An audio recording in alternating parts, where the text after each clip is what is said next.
नमस्कार बच्चों, कैसे हैं आप सभी का दिशादीप क्लासेस पर स्वागत है। कक्षा 10 के प्री बोर्ड के पेपर के पिछले वीडियो में मैंने इसके बहुविकल्पी प्रश्न बता दिए थे। आज की इस वीडियो में खंड भाग के प्रश्नों को देखेंगे। अगर हम बात करें तो ये पेपर में 2 नंबर में पूछे जाते हैं। यहाँ पे जो हमारा पहले नंबर का पहला सवाल है, ये माना हुआ सवाल है। हर साल पेपर में ये पूछा जाता है।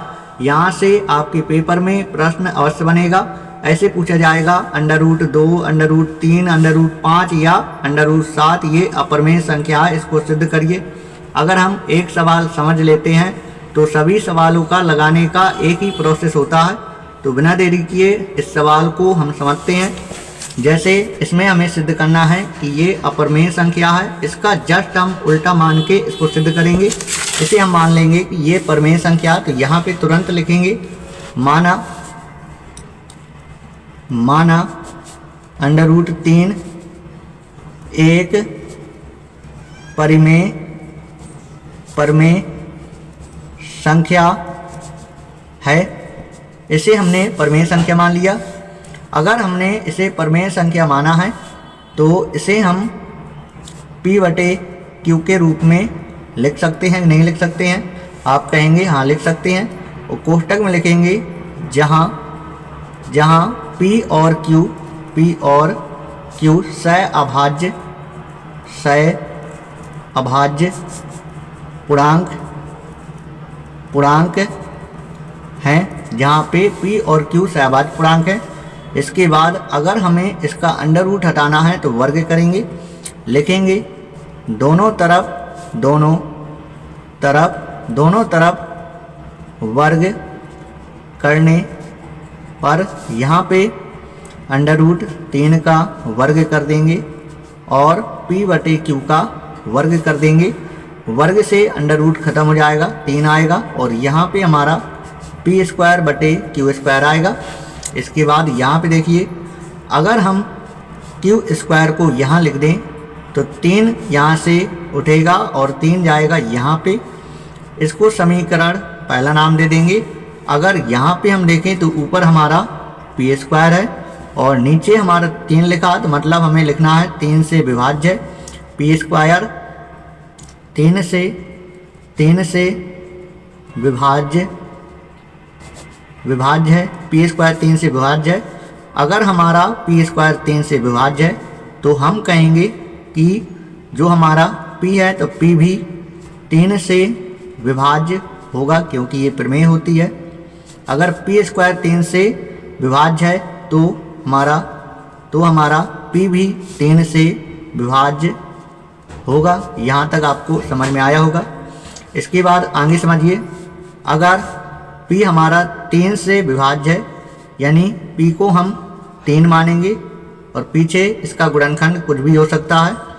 यहाँ पे P का एक गुणनखंड 3 होना चाहिए, तभी हमारा 3 से विभाज्य होगा। पीछे चाहे कुछ भी होना चाहिए, इसलिए हमने यहाँ पे P को 3m मान लिया। यहाँ पे लिख देंगे माना, और ये जो P का मान है ये समीकरण 1 में रख देंगे। तो यहाँ पे लिख देंगे P का मान समीकरण 1 में रखने पर, P का मान समीकरण 1 में रखने पर, तो यहाँ पे हम Q² लिखेंगे और इसके बाद P की जगह 3m लिखेंगे, 3m, और इसके बाद वर्ग लगाएंगे और नीचे हम 3 लिखेंगे और इसके बाद आगे समझेंगे। Q² अगर हम 3 का वर्ग करेंगे तो 9 आएगा, 9m² आएगा और नीचे हमारा 3 आएगा। 3 से भाग दे देंगे, 3 त्रिका 9। तो देखिए Q² का मान आएगा हमारा कितना, 3m²। अगर हम बात करें m² के मान की तो 3 जाएगा नीचे, तो Q²/3 हो जाएगा। अगर यहाँ पे अब हम देखें तो Q² 3 से विभाज्य है, Q² 3 से विभाज्य है, तो Q भी 3 से विभाज्य होगा। ठीक है, अगर Q² 3 से विभाज्य है तो Q भी 3 से विभाज्य होगा। तो यहाँ पे देखिए, यहाँ पे P हमारा 3 से विभाज्य, यहाँ पे P हमारा 3 से विभाज्य है और यहाँ पे हमारा Q 3 से विभाज्य है। P और Q P और Q ये दोनों हमारे 3 से विभाज्य हैं। अतः हम कह सकते हैं, अतः हम क्या कह सकते हैं, अतः हम कह सकते हैं कि P और Q सहभाज्य पूर्णांक नहीं है। तो यहाँ पे हमने माना था कि ये हमारे सहभाज्य पूर्णांक हैं जो कि 3 से विभाज्य है, इसलिए सहभाज्य पूर्णांक नहीं है।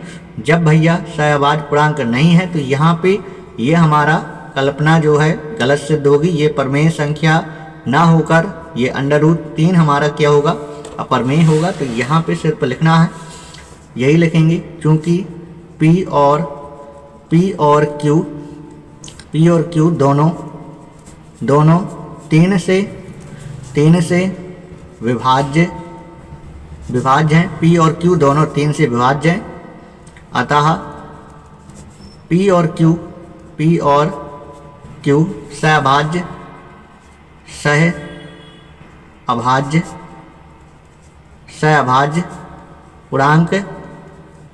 पूर्णांक नहीं है।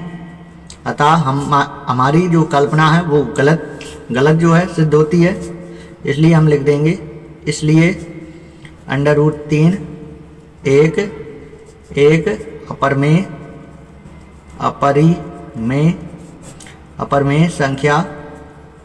अपरिमेय संख्या है। तो इस प्रकार से हमारा पहले का ए नंबर का सवाल लग गया। अगर आपको इसका PDF चाहिए हो तो आप लोग इस वीडियो के कमेंट बॉक्स में कमेंट करके हमसे PDF इसका प्राप्त कर सकते हैं। इसके बाद देखेंगे सीधा इसके हम दूसरे नंबर के सवाल को देखेंगे। तो जो हमारा दूसरे नंबर का सवाल है, इसमें यह हमारा द्विघात बहुपद दिया है और इसमें हमें इसके शून्यकों तथा गुणांकों के बीच संबंध सत्यता की जांच जो है करना है। ठीक है, तो चलिए सबसे पहले हम द्विघात बहुपद उतार देते हैं। द्विघात बहुपद, तो देखिए जो हमारा द्विघात बहुपद है x² - 3, तो अगर इसके हमें शून्य ज्ञात करना है तो इसके बराबर में हम 0 लिखेंगे और इसके बाद x² - 3 इस तरफ प्लस का 3 हो जाएगा। अगर यहाँ से हम इसका स्क्वायर हटाएं तो यहाँ पे हमारा अंडर रूट आ जाएगा, प्लस माइनस लगेगा। तो यहाँ पे x के 2 मान आए, एक हमारा प्लस का √3 और एक x का मान माइनस का √3। इस प्रकार से x के हमारे 2 मान आ गए। इसके बाद हम द्विघात बहुपद लिख देंगे, x² - 3 बराबर 0 की तुलना, इसकी तुलना करेंगे किससे, ax² + bx + c बराबर 0 से करने पर, तो देखिए अगर हम x² के गुणा में देखें तो a है, यहाँ पे x² के गुणा में 1 होगा तो a का मान सीधा 1 हुआ। और यहाँ पे अगर हम x का गुणांक देखें तो यहाँ पे हमें नहीं दिख रहा, इसलिए b का मान 0 लिख देंगे और c का मान हमारा -3 है। तो इस प्रकार से a b c के मान निकल आए। और यहाँ पे अगर हम बात करें तो ये हमारे शून्यक है और ये हमारे गुणांक है, ये हमारे शून्यक है और ये हमारे गुणांक है। तो अब बस यही लिखना है शून्यकों तथा गुणांकों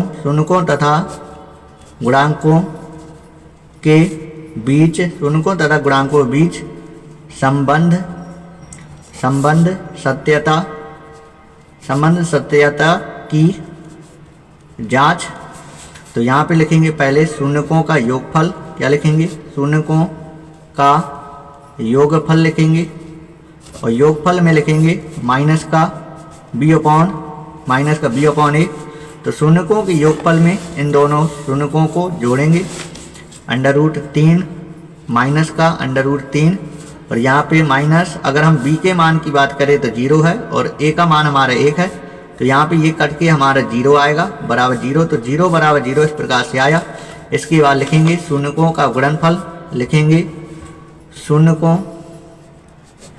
का गुणनफल, शून्यकों का गुणनफल क्या लिखेंगे, c/a लिखेंगे। तो गुणनफल में √3 और माइनस का √3 इनका गुणा करेंगे और c का मान लिखेंगे -3 और a का मान 1 लिखेंगे। तो यहाँ पे √3 हमारा आएगा तो -3 और यहाँ भी हमारा -3।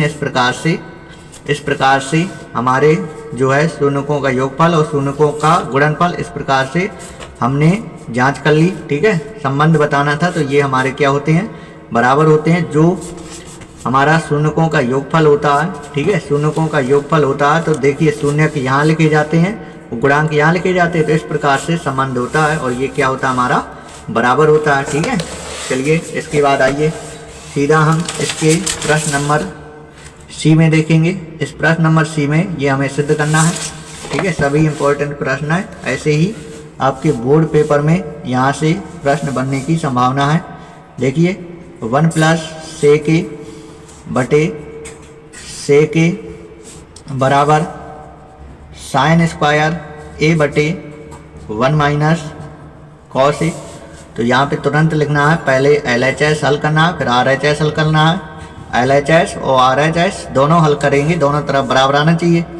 तो यहाँ पे लिखेंगे लेफ्ट हैंड साइड लेने पर और लेफ्ट हैंड साइड उतार देंगे 1 प्लस सेक बटे सेक, और यहाँ पे आएंगे, अब समझिए 1 प्लस सेक को लिखेंगे 1 बटे कॉस ए, और इसको भी ऐसा ही लिखेंगे हम, सेक को लिखेंगे 1 बटे कॉस ए। अब देखना, अगर बटे में 1 कर दें, कॉस ए हमारा ऊपर लासा आ जाएगा, तो यहाँ पे कॉस ए लिखेंगे और यहाँ पे हम 1 लिखेंगे, 1 बटे कॉस ए। तो कॉस ए से कॉस ए हमारा कट गया, तो यहाँ पे 1 प्लस कॉस ए लिख सकते हैं, नहीं लिख सकते तो आप कहेंगे हाँ बिल्कुल लिख सकते हैं। तो यहाँ पे हमारा 1 प्लस कॉस ए आया, तो ये हमारा क्या है, ये हमारा लेफ्ट हैंड साइड है। इसके बाद अब हल करेंगे राइट हैंड साइड को हल करेंगे, तो यहाँ पे लिखेंगे राइट हैंड साइड लेने पर, तो राइट हैंड साइड इसको उतार देना है, साइन स्क्वायर ए बटे 1 माइनस कॉस ए। वीडियो हिल रही है क्योंकि हमने नया स्टैंड मंगाया है और अच्छे से ये जो है सेट नहीं हो पाया है, तो इसमें आप मैनेज करिएगा, अगली वीडियो में प्रयास करेंगे कि ये जो है ना हिल पाए। यहाँ पे देखिए साइन स्क्वायर ए को हम लिख सकते हैं 1 माइनस कॉस स्क्वायर ए, और नीचे 1 माइनस कॉस ए। यहाँ पे 1 प्लस कॉस ए और लिखेंगे अगली ब्रैकेट में 1 माइनस कॉस ए। ठीक है, नीचे लिखेंगे 1 माइनस कॉस ए, तो 1 माइनस कॉस ए से 1 माइनस कॉस ए कट जाएगा, 1 प्लस कॉस ए आएगा, और ये हमारा आया राइट हैंड साइड। तो अब लिखेंगे लेफ्ट हैंड साइड बराबर राइट हैंड साइड, ये दोनों चीज़ हमारा बराबर। इसके बाद जो हमारा अगला सवाल है, इम्पोर्टेंट सवाल है पेपर में या तो पूछा जाएगा माध्य ज्ञात कीजिए, या माध्यिका या बहुलक, 3 में से एक प्रश्न अवश्य आएगा। देखिए इसमें हमें ज्ञात करना माध्य। ठीक है, क्या ज्ञात करना, माध्य ज्ञात करना। चलिए ज्ञात करते हैं। यहाँ पे लिखेंगे जो हमारा वर्ग अंतराल दिया है, 0 से 10, 10 से 20, 20 से 30, 30 से 40, 40 से 50 और 50 से इसके बाद लिखेंगे बारंबारता। देखिए बारंबारता हमारा 7, 5, 8, 13, 20 और 7 ही हमारा बारंबारता। यहाँ से हम x निकालेंगे, x यानी मध्यमान, जोड़ के आधा करेंगे 5 आएगा। इनमें बताइए कितने कितने का अंतर है, तो आप कहेंगे 10-10 का अंतर है, तो 10 यहाँ पे जोड़ते जाइए, 10 जोड़ेंगे 15 होगा, फिर इसके बाद 25 आएगा, इसके बाद 35 आएगा, और इसके बाद आएगा हमारा 45, और इसके बाद हमारा 55 आएगा। अब यहाँ पे ये बारंबारता हमारा f है, f और x का गुणा करना है, 7 गुणे 5 करेंगे, 7 पना 35, और यहाँ पे 15 गुणे 5, 15 पना 75, 25 अट्ठे 200, यहाँ पे 13 पना 65, 13 पना 65, हासिल हमारा 6, 13 × 39, 13 × 39। तो इस प्रकार से हमारा 455 आ जाएगा, और यहाँ पे 45 दूनी 90, 900 आ जाएगा, 7 पना 35, 7 पना 35, 36, 37, 38, तो इस प्रकार से 385। अब देखना 35 में 75 जोड़ेंगे, 0, 7 3 10 11, इसके बाद 200 तो 0 1 और 3, इसके बाद 455 जोड़ेंगे 5 6 7 और इसके बाद 900 5 6 और 9 7 16 और इसके बाद 385 जोड़ेंगे तो 0 और 6 14 15 और 0 2। तो अगर हम बात करें सिग्मा fx की तो ये हमारा आया 2050। कितना आया? 2050 आया। और इसके बाद इनको जोड़ देंगे तो सिग्मा f का मान आ जाएगा। तो देखिए 7 5 कितना होता? 12 और 12 8 कितना होता? 20 होता है। 12 8 कितना होता? 20 और इसके बाद 13 तो 3 और 3 और इसके बाद ये हमारा 20 और जुड़ेगा तो 3 2 5, इसके बाद 7 जोड़ेंगे तो इस प्रकार से सिग्मा f का मान हमारा 60 आएगा। तो यहाँ पे देखिए अगर हम बात करें माध्य की बात करें तो माध्य के लिए सूत्र होता है सिग्मा fx बटे सिग्मा f। तो यहाँ पे 2050 और इसके बाद ये 60, 0 से 0 हमारा कट जाएगा 205 और नीचे हमारा 6।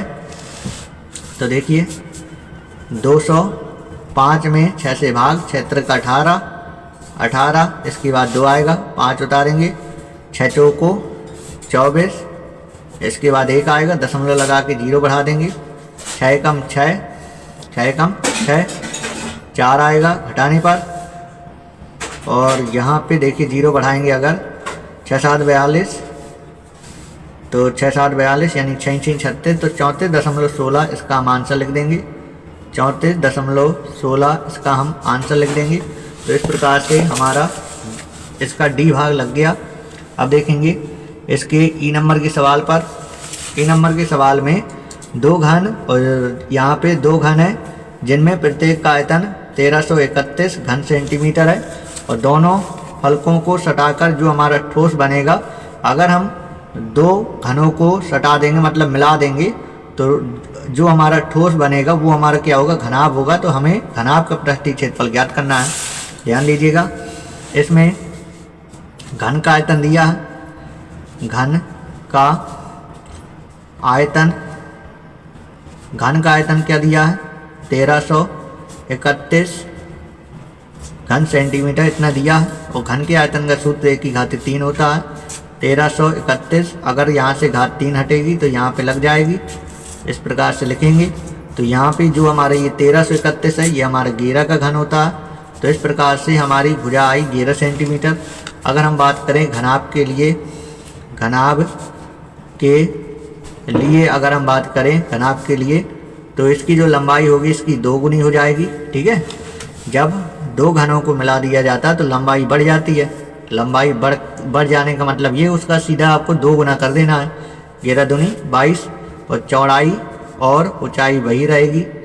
चौड़ाई 11 रहेगी और ऊंचाई भी 11 रहेगी। ठीक, तो ये चीज़ आपको समझ में आया होगा।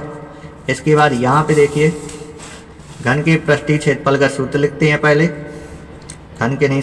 घनाभ का पृष्ठीय क्षेत्रफल। घनाभ के पृष्ठीय क्षेत्रफल का सूत्र क्या होता है? तो इसका सूत्र होता है 2 लंबाई गुणे चौड़ाई और चौड़ाई गुणे ऊंचाई और ऊंचाई गुणे लंबाई। तो यहाँ पे अगर देखें तो 2 22 गुणे 11 लिखेंगे, 22 गुणे 11 लिखेंगे और 11 गुणे 11 लिखेंगे और 11 गुणे 22 लिखेंगे। अब देखना है यहाँ पे 2 लिखेंगे, 11 दूनी 22, 11 दूनी 22, ठीक है, 23 24 242 आएगा। और यहाँ पे हमारा 121 आएगा और यहाँ भी हमारा 242 ही आएगा। अगर हम इनको जोड़ें 242 तो कितना होगा? 484 होगा। ठीक है, 484 होगा और 484 में 121 अगर जोड़ देंगे तो 5 आएगा, 0 5 0 और यहाँ पे हमारा 6 यानी 605 आएगा। और 605 में अगर 2 से गुणा करेंगे 5 दूनी 10, 6 दूनी 12, 1210 इसका आंसर आएगा। 1210 घन सेंटीमीटर। तो इस प्रकार से हमने इसका देखा ई नंबर का सवाल। इसके बाद देखेंगे इसका जो एफ नंबर का सवाल है, इसको देखेंगे। इसमें देखिए इस वाले बिंदु से ये दोनों बिंदु हमारे समदूरस्थ यानी इस बिंदु से ये दोनों बिंदु हमारे बराबर दूरी पर है, तो हमें x और y के बीच संबंध ज्ञात करना है। तो आइए करते हैं इस सवाल को। यहाँ पे ये वाला बिंदु हमारा x, y, ठीक है, ये वाला बिंदु x, y, यहाँ पे समझिए दोबारा, ये वाला बिंदु हमारा x, y और इस बिंदु को मैंने नाम दे दिया a, और इस बिंदु से ये वाला बिंदु और ये वाला बिंदु बराबर दूरी पर है, इसको नाम b दिया, इसको नाम c दिया। b के निर्देशांक दिए गए हैं 3, 6 और c के निर्देशांक दिए गए हैं -3, 4। तो अगर हम इसको लिखें तो ये हमारा x1, ये हमारा y1, और यहाँ पे देखिए ये हमारा x2 और ये हमारा y2, और ये हमारा x2 और ये हमारा y2। तो यहाँ पे AB और AC के बीच की दूरी अगर हम बराबर कर देंगे तो जो हमें x और y के बीच संबंध ज्ञात करना है ये हमारा ज्ञात होगा। तो देखिए तुरंत हमें लिखना है AB बराबर AC, इतना तो लिखेंगे तुरंत क्योंकि AB AC बराबर होगा, ये दोनों बिंदु इस बिंदु से समदूरस्थ बराबर दूरी पर है। इसके बाद यहाँ पे दो बिंदुओं के बीच की दूरी का सूत्र क्या होता है, x1 माइनस x2 का square plus y1 minus y2 का स्क्वायर, और यहाँ पे दो बिंदुओं की बीच की दूरी सूत्र लिखेंगे x1 माइनस x2 का square plus y1 minus y2 का स्क्वायर। अब यहाँ पे सभी मान रखेंगे, x1 का मान रखिए x और x2 का मान 10 वर्ग, इसके बाद y1 का मान y और y2 का मान 6, और यहाँ पे x1 का मान x और x2 का मान -3 तो +3 वर्ग, और यहाँ पे y1 का मान y और y2 का मान 4 वर्ग। अब देखना आगे समझना,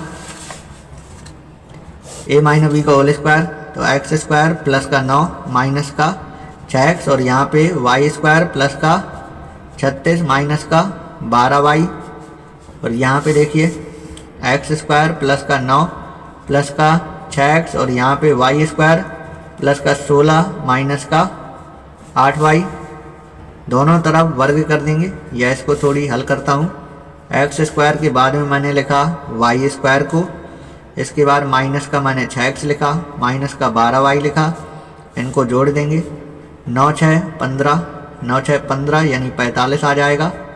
और यहाँ पे x स्क्वायर, इसके बाद लिखा मैंने y स्क्वायर को, इसके बाद 6x, इसके बाद माइनस का 8y, और 16 9 25 होता है, 16 9 क्या होता है 25। अब क्या करेंगे, दोनों तरफ वर्ग लिखेंगे, दोनों तरफ वर्ग करने पर, तो यहाँ पे देखिए वर्ग करने से अंडर रूट खत्म हो जाता है, x square plus y square minus का 6x माइनस का 12y प्लस का 45, x स्क्वायर प्लस का y स्क्वायर प्लस का 6x माइनस का 8y प्लस का 25। तो x स्क्वायर से x स्क्वायर कट गया, y स्क्वायर से y स्क्वायर कट गया, माइनस का 6x इस तरफ आएगा तो माइनस का 6x हो जाएगा, माइनस का 12y और प्लस का 8y प्लस का 45 माइनस का 25 बराबर 0। तो देखिए यहाँ पे माइनस का 12x और यहाँ पे माइनस का 4y, और ये हमारा 20 आएगा बराबर 0, माइनस से गुणा कर देंगे तो ये हमारा प्लस का हो जाएगा, ये भी हमारा प्लस का हो जाएगा, ये हमारा माइनस का हो जाएगा, और ये हमारा 0। अगर हम 4 से भाग इसमें दें, 4 से भाग इसमें दें, 4 से भाग इसमें दें तो 4 3 12, 4 से 4 कट जाएगा, 4 5 20। तो ये हमारा आएगा 3x प्लस वाई, माइनस का 5 है, इस तरफ भेज देंगे, प्लस का 5 हो जाएगा। तो इस प्रकार से हमारा x और y में संबंध आएगा। तो हमें यहाँ पे खंड बा में जो प्रश्न करने थे वो 2 नंबर के थे, तो सभी मैंने 2 नंबर के प्रश्न बता दिए। अगली वीडियो में ये जो हमारे 5 खंड इसमें हल करना है, जो पेपर में 4 नंबर में पूछे जाते हैं, इसके लिए भी वीडियो आपको हमारे चैनल पर मिल जाएगी। अगर आप लोग चैनल पर नए आए थे तो चैनल को आप लोग सब्सक्राइब अवश्य कर लें।